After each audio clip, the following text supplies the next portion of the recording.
People often wonder if networks are really essential for their day-to-day job. They're actually crucial. Networks are what allow you to generate new ideas, to get the information and support that you need, and to expand your influence. Networks enable you to offer more and have more impact.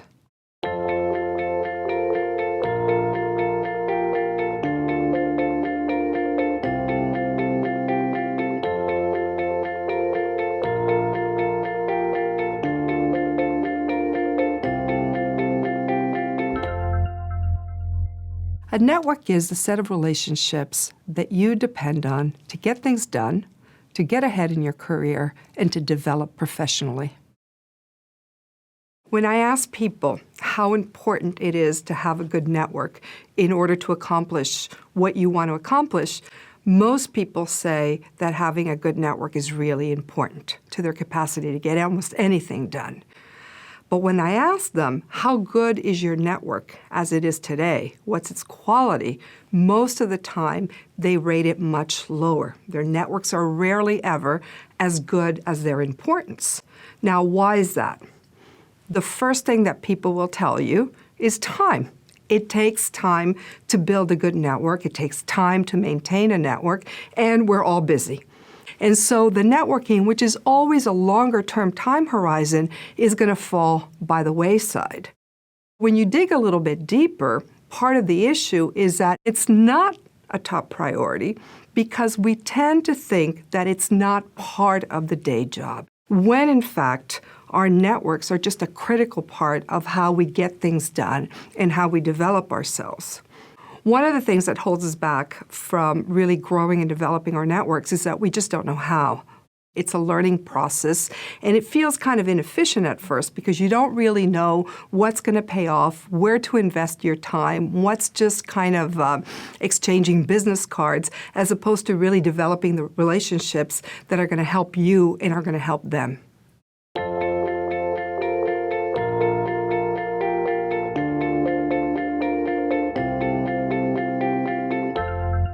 One of the biggest misconceptions that we have about building networks is that relationships should form spontaneously. We shouldn't have to work at it too much. You click, you like each other, you want to learn more about each other, and going about it in any more of a strategic or methodical way is sort of calculating, maybe even a little sleazy, kind of using people. The problem with this way of thinking is that when you just let your relationships form spontaneously, you're going to get a network made up of people who are just like you and made up of people who you're going to bump into very naturally because you work in the same place, you share the same external activities, the same hobbies, you live in the same neighborhood. And decades of research show, in fact, that left to our own devices, that is exactly what we produce. Networks that are just like me, convenience networks that are never going to give us the diversity of ideas, of inputs, of information, of resources that we need to be effective and also to be helpful to the rest of our networks. Another big misconception that people have about building networks is that the most important relationships are the ones that are very close, high trust, people that they've known for a very long time. And those relationships are really important, but there's a lot of strength in what we call weak ties as well. Our relationships with people that we don't know that well yet or that we don't see very often. A very famous study showed the importance of these weak ties by showing that those are the connections through which we get jobs. Not because the people who are close to us don't want to help, but because they have the same information that we do. Our more distant relationships, the more extended network, is really important because those people are connectors, bridges, to other organizations, to other social circles that we don't have access to directly. And it's by connecting to them that we extend the reach of our more immediate networks.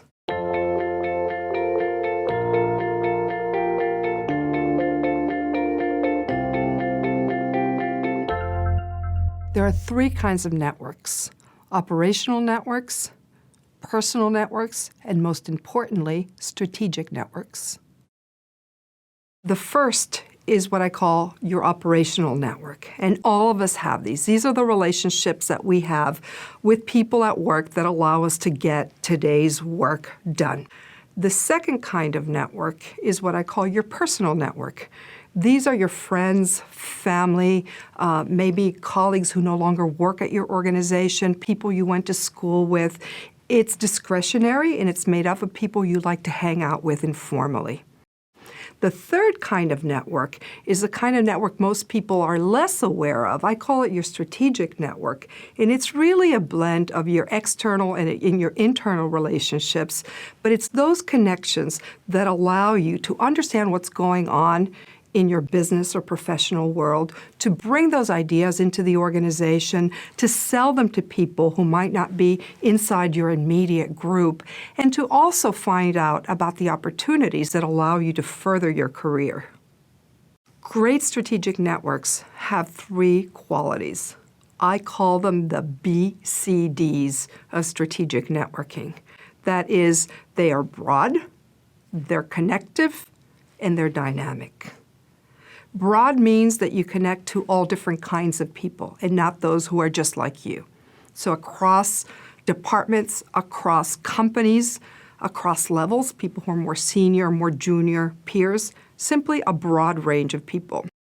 Connective means that you're able to reach out beyond your immediate circle of people you know well. Through your contacts, you're able to reach out to different departments, to different organizations, to different professional specialties, and likewise, they're able to reach out through your network to people and groups that they wouldn't be able to connect to otherwise. And dynamic simply means that your network is growing as you grow, that you're not spending year upon year always seeking information and advice from the same usual suspects. You're meeting new people and bringing them into your network.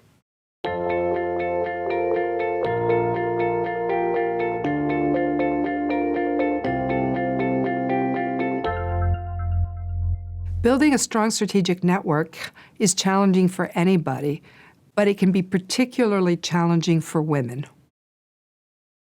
If you're finding it difficult to network outside your operational circle, that's only normal if you're working in a male-dominated environment, because your male colleagues are going to be building relationships with people who are just like them on one important dimension, while you don't have that basis of similarity.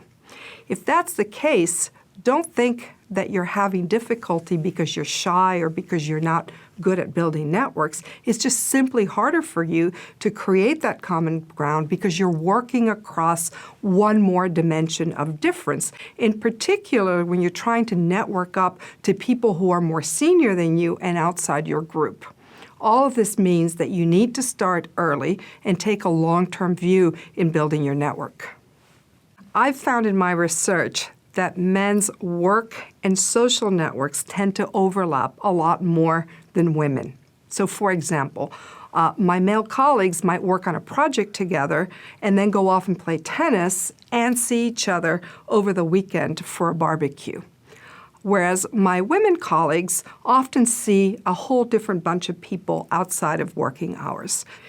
The research that shows that women's work and personal networks tend to overlap less than men's also shows that there's an interesting pattern. That overlap becomes less and less as women start to have children, and their personal network starts to become much more focused on kids, on school, on family, and starts to become more and more different from the work-related network.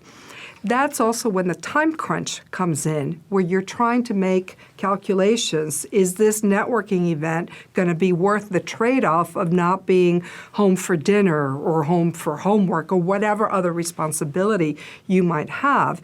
Here, what's important to keep in mind is that you don't need to do every networking event. You choose the ones that you think are going to be the most important, and then you fully invest in a smaller number of them.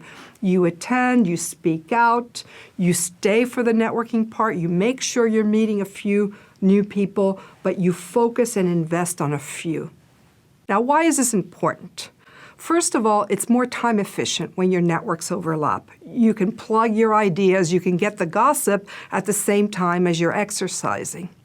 But the reason it really matters is that we come to trust the people we've gotten to know best when we know them personally, and that's what gives us the confidence to put them up for a stretch assignment or a big promotion.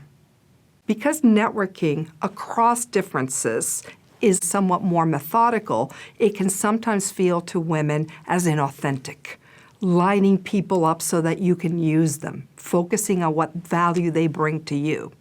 One of the things that helps is focusing instead on the value that you bring to your network.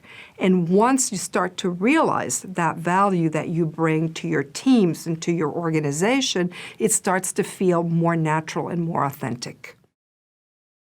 The big mind shift happens when you realize it's not just what your network can do for you, but what you can do for the people that you're connected to as a result of the network that you have developed.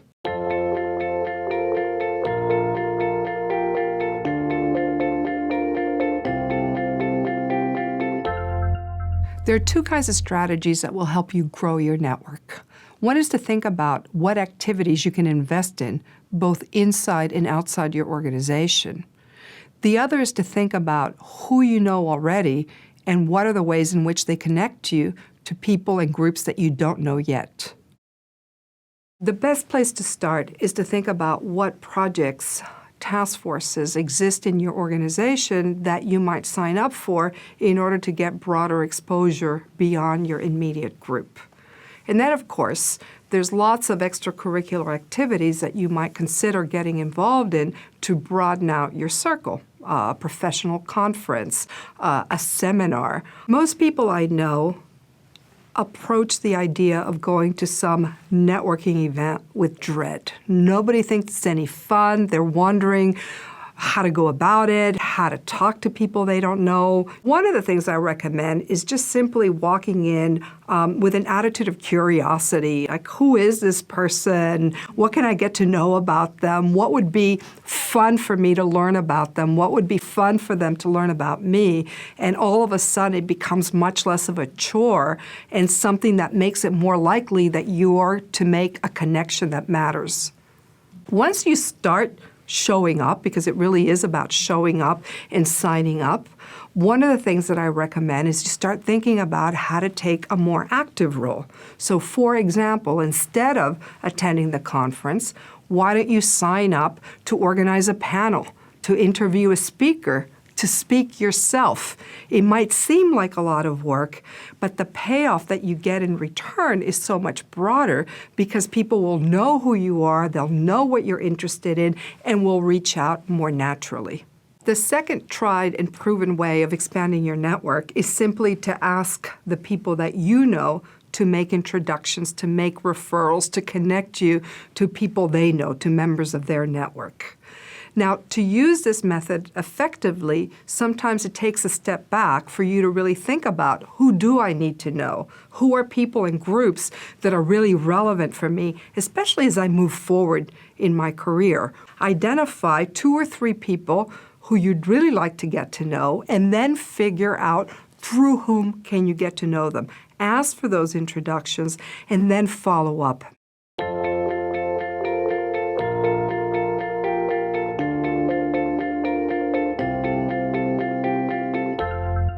One action you can take, just get started.